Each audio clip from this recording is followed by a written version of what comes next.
UPK Kampung Kurma ya. Kena ada transformasi sehingga kita beralih menjadi BUMDESMA. Bukan perintah kita, tapi perintah negara harus bertransformasi. Abdi kalau nggak ketuanya, Pusat, terus Bendahara Irma, terus Aceh, Sarisma, verifikasinya mesti. Sebenarnya kerja ada 8 orang, ada pengawas, kan, rutinitas yang operasional yang 4 orang bisa hadir. Tapi kami seringkali rapat koordinasi itu per akhir bulan, per bulan 8. Dijelaskan Wabi, BUMDESMA itu adalah merupakan transformasi dari UPK Kampung Kurma. Transformasi dari UPK, PNPM. Kita masih punya 31 kecamatan yang masih bertahan. 29 ya itu kabupaten yang bertahan. Salah satunya Gunung Buruh. Abi ada pengurus ngawitan. Sebentar, semuanya Pak, mohon maaf ya Pak, karena kan biar juga nyambung nanti rilisannya, karena kan jangan sampai salah. Jadi total yang ex PNPM ini berubah semua jadi BUMDESMA atau hanya di sini yang berubah jadi BUMDESMA? Waduh, dijelaskan semua yang UPK bertransformasi seluruh paten. Oke. Ngawitan Desember tahun 2023 ya. Oke. Ya, 2022 katanya Pak. 2022 kita lebih awal ya. 2022. Oke. Aturan itu berdasarkan aturan. Bahkan seringkali orang berpandangan BUMDESMA teh kumpulan di BUMDES desa. Padahal tidak seperti itu. Kita mandiri, artinya menindaklanjuti dari perjalanan UPK ke BUMDESMA. Kita berbadan hukum, itu putus saya berbadan hukumnya. Oke. Pengurusan itu, misinya ada semua. Intinya kecamatan di Kolong yang ada UPK dan masih bertahan itu beralih semua. Tapi bertahap dari tahun 2022 ke tahun 2023 bahkan terakhir kemarin tahun 2024 aja. Yang badan hukum maksudnya legalitasnya udah nyaris sekarang hampir 31 BUMDESMA di sekabupaten. Iya. Itu satu. Kedua, pengurusnya bermigrasi waktu itu. Pengurus UPK secara otomatis jadi pengurus BUMDESMA untuk masa lalu sampai tahun 2027.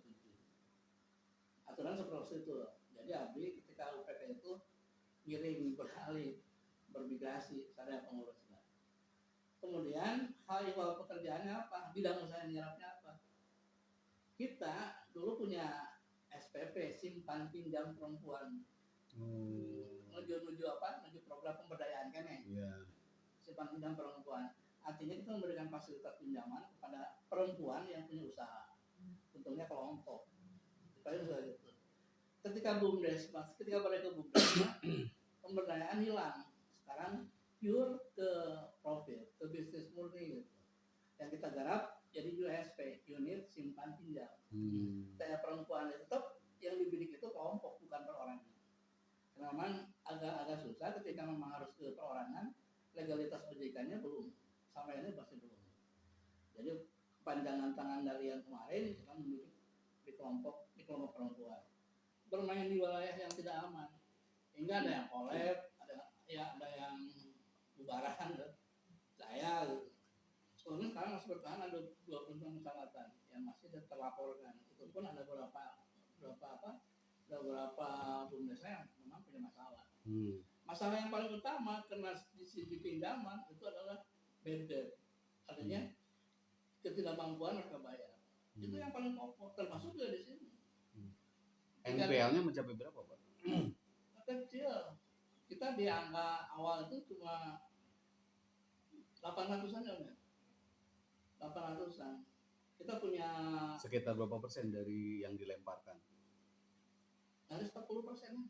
Oh, yang macetnya. Yang macet. Ya, itu sangat gede ya.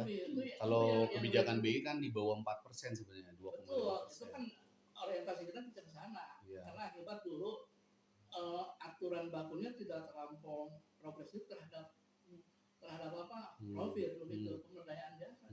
Kalau satu kelompok itu berapa? 5 orang.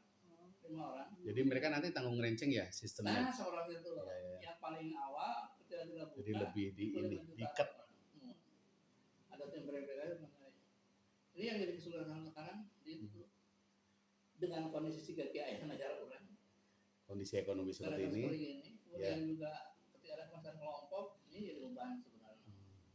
Padahal ideal lama hayang lama ada usaha lain tapi apa yang kita garap agak bingung gitu enak kelihatannya ada 20% dana perimbangan diri yang dialihkan ke apa sangat banget kan desa ya kita berasumsi lah PNPM itu dulu sumber modal itu apa dari anggota oleh untuk anggota ataukah memang juga dari pemerintah juga dari PNPM dari PNPM dari bantuan PNPM modal awalnya? iya Kang Aceh bisa jelaskan karena beliau pelaku utamanya waktu itu saya belum masuk di domainnya UPK PNPM waktu itu hanya ketika ada permasalahan yang muncul saya masuk uangnya itu dari dana hibahnya dana hibah Boleh Pak dinambahin. Jadi dulu ceritanya gimana bisa sampai kan nih bagusnya ya beberapa PNPM sebenarnya hidup segan mati tak mau sama seperti BUMDes. Ya, BUMDes itu hampir merata serempak semuanya itu hidup segan mati tak mau akhirnya tergantikanlah sama Kopdes Merah Putih. Berapa banyak dana pemerintah yang digelontorkan hilang gitu loh. Nah, tetapi kan saya ngeliat ini salah satu kenapa menarik kita kupas di media itu kayaknya salah satu yang bertahan hidup ya dan maksudnya tuh keluar dari zona yang tadi gitu. Ini loh Mas kita masih ada, masih berdiri, masih bisa istilah kasarnya new cycle ya kan menjadi BUMDesma dari PNPM. Monggo Pak. Sebenarnya ini normal dari aturan sendiri. Hmm.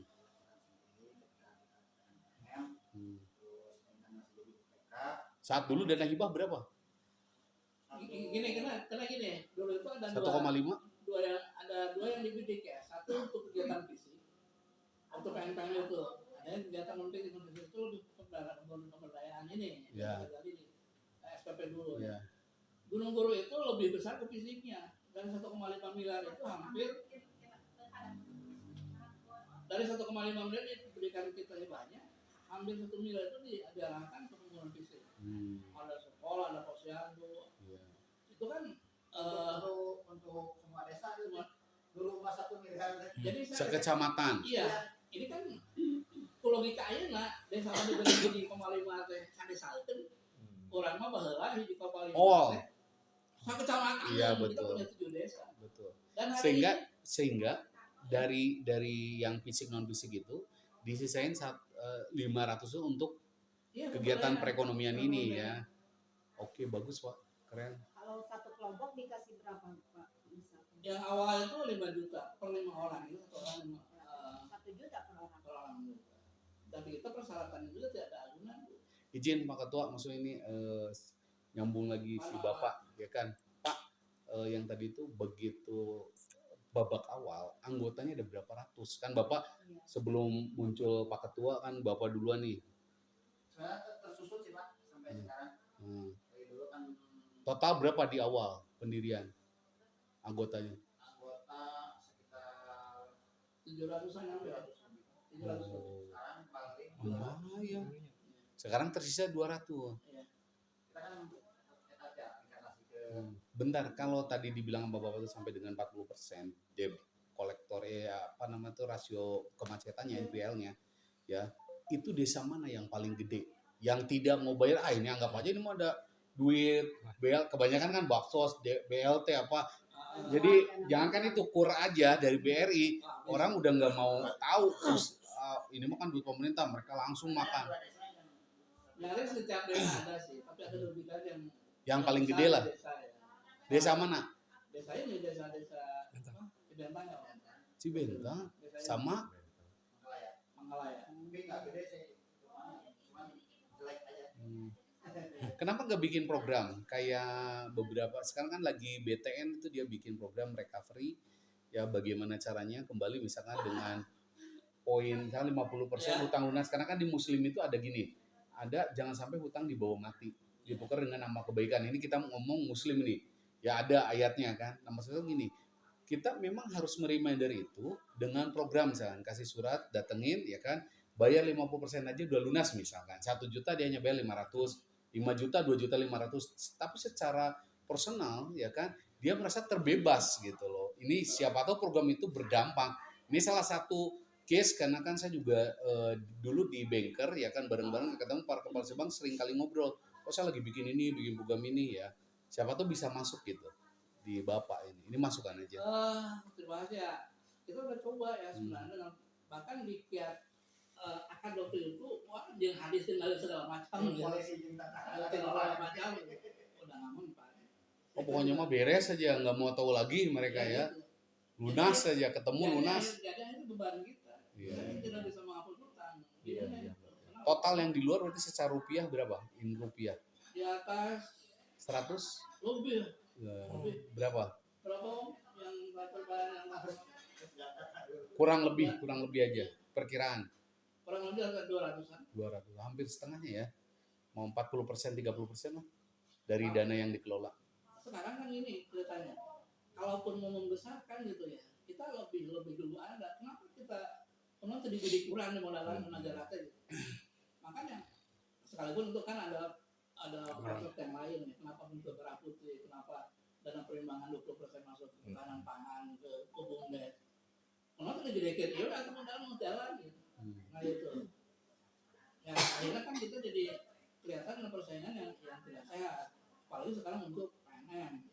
PNM kan kalau si jasa lebih kecil dari kita coba 2%, PNM sudah bisa 1,6, 1,4 gitu ya. Yang program munculnya transformasi ke BUMDes itu kan harus ada persyaratan, harus didukung oleh minimal 2 desa. Kita punya 7 desa. Udah melakukan pendekatan pada kepala desa waktu itu di tahun tersebut ternyata hanya 2 desa yang nyangkut. Desa Gunung dengan desa Kebonmangu. Lima desa itu tidak menunggu kita sebenarnya. Why? Reasonnya? Dia tidak percaya. Kemungkinan yang kedua, waktu itu terlampau naon sih BUMDes mulai dari desa ke Pararubuh. Itu satu. Yang keduanya, mindset kepala desa sendiri yang saya lihat, namun masuk ke dana ke BUMDes bisa diatur kemana-mana, yang mana. Kalau di kita nggak bisa. Namun sekarang misalnya ini contohnya salah satu dari budgetnya. Jadi kerjasama sama kita nggak mau bahkan menolak sama BPD. Ketika ngedanai 50 juta ke BUMDes, hancur. Nah, kalau persyaratan mesti kita itu untuk persyaratan awal desa berinvestasi minimal 5 juta. Kita cuma dapat menurun 5 juta, buat 10 juta, 15 juta dan dana masyarakat juta. Jauh Pak. Keinginan kita itu paling tidaklah kalau misalnya per desa 70 juta bisa pakai modal. 15 juta kan nggak tahu Bu. Udah kelihatan. Hanya untuk 3 kelompok. Saya tinggalin. Dalam konteks dukungan untuk dana ya. Tidak ada. Atau karena maksudnya gini Pak, ini sangat menarik. 7 desa, apa Bapak udah ngobrol belum sama si kecamatan, misalnya dengan Pak Kusiana, kecamatan Gunung Guru memaparkan bahwa Pak tolong bantu support ini karena kan ini udah jelas ya dari awal masih hidup, bertahan, bertransformasi lah, bahasa keren hari ini adalah untuk support ini ya kan, ataukah karena tidak ada benefit yang ditawarkan sama pihak Bundesma ini? Sudah sering ngobrol dengan camat, dengan pihak stakeholder terkait. Dan sejak itu kalau kita punya nilai lebih, saya bisa menawarkan kita bisa bertahan loh. Misalnya dengan deposito daripada duitnya disimpan deposito, bunganya kecil, ya kan masuk Bundesma misalkan naik lebih gede gitu. Sebenarnya ideal banget kita kan bagi hasil. Kalau misalnya kita untung tidak berdasarkan berdasarkan hasil yang kita dapat. Dengan asumsi walaupun gede investasi pasti untungnya gede gitu. Mereka tidak paham dengan itu. Kurang lebih sudah berapa tahun Pak jalan? Jadi maksudnya orang-orang yang berpikiran tadi picik ya kan, mengecilkan arti keberadaan Bundesma, ya mereka kan kalau yang lainnya udah 1 tahun udah hilang, bangkrut. Nah kalau kita Bundesma ini ada sekitar berapa tahun sekarang? Saya 2022. Berarti 2025 baru 3 tahun ya, kurang lebih.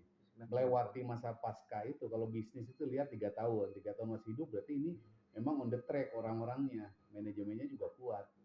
Ya. Bapak ada harapan apa Pak? Ini di akhir sesi kita ngobrol. Harapannya saya ingin mendapat bantuan dari negara. Dari negara. Bupati sudah tahu bahwa Bundesma udah. Udah tahu, tapi kan keterbatasan keuangan Pak. KAD itu pada dulu barangkali karena ada yang menerima itu hanya dua Bundesma, hanya satu Di kabupaten. Kebun Pedas dengan Kalibunder lah, Kalibunder. Totalnya 300 juta. Dapat dari mana? Dari APBD kabupaten. Oh. Ya itu. Setelah itu nggak ada. Subsidi ya dari. Ya bantuan. Ya, baru 2 Bundesma ya. Baru 2 Bundesma. Setelah itu waktu itu kerjakan Pak Marwan. Pak Marwan. Yang sekarang belum juga karena Pak Asjab belum. Kalau Pemprov sendiri dari dana hibah belum. Kalau asosiasinya ada Pak, kayak Abdesi kan ada. Ada. Asosiasinya apa namanya Bundesma ini? Asosiasi Bundesma. Oh, enggak secara nasional. Kalau di nasional itu dulu apa namanya? Aukasi ya. Dulu aukasi. Waktu UPK. Kalau sekarang belum ada karena kan tadi masing-masing ya. Tapi dalam perjalanan transformasi Kolonial pernah leading karena hampir nyaris setiap jabatan itu sekarang sudah berbadan hukum. Cuman hanya kegiatan usahanya sudah mulai rontok. Saat ini secara in aset ya kita ngobrol gitu ya Pak, karnya terus Warway-nya. Kalau si Bundesma sendiri yang saat ini di Gunung Guru tersisa berapa Pak secara aset modal? Modal yang aktif bergulir masih 400 juta loh. 400 juta. Belum ini termasuk kan tahunan itu. Kalau dengan tahunan 200 juta. Ada aset yang diambil alih nggak dari pinjaman-pinjaman? Nggak bisa kan, kita nggak punya ketentuan. Nggak bisa ya. Karena kan juga cuma 5 juta sih ya, belum di atas itu ya. Belum. Kalau di kelompok lawan ayah 25 juta, mulai itu 25 juta. Dan waktunya memang ada agunan, kita nggak boleh menjadi agunan. Oke.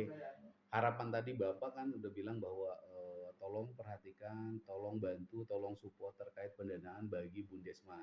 Ya, dan dibantu yang secara maksimal. Yang kedua juga legalitas OJK. Otoritas keuangan.